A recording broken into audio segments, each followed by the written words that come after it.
You show up every day, you put in the work and look around for some sign of progress, yet nothing changes. You feel stuck in place. A young monk named Soren arrived at a monastery in the middle of winter, seeking direction after failing to find his way in the world. Before he left his village, he tried to learn a trade and failed. His father told him he was slow. His uncle said some people are simply not meant for much. When you hear those judgments often enough, you start to accept them as absolute truth. Soren believed them. Past rejections frame current struggles as permanent character flaws, rather than temporary phases of learning. Soren spent his days on menial labor. He swept the stone halls, stacked heavy firewood, and carried water from the well, all without complaint. The other monks performed advanced spiritual feats. They sat in silence for hours and recited long, complex passages from memory, while Soren focused on his chores. He tried to meditate, but his mind raced. He tried to memorize texts, but the words fell out of his head by morning.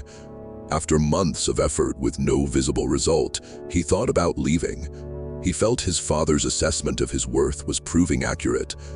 When high effort yields zero visible output, it creates an illusion of stagnation that pushes a person toward the brink of quitting.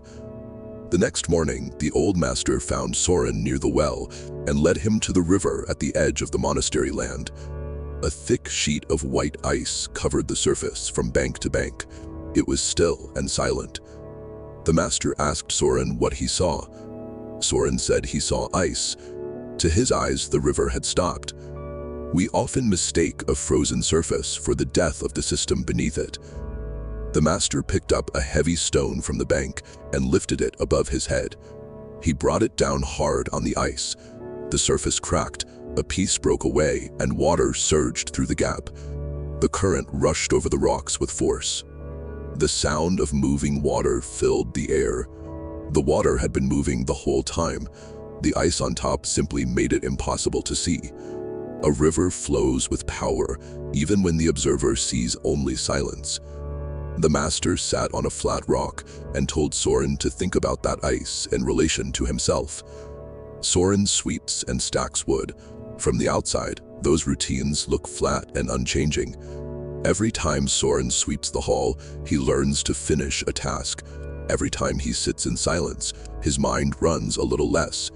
He does not notice because the change is small, but it is there. Waking up to do the work when you want to leave is the actual current of growth. It happens in the dark. Winter is a season, not a permanent state. The ice cracks on its own when the season turns. Leaving because the surface looks still means forfeiting everything that was building underneath. Growth moves under the surface.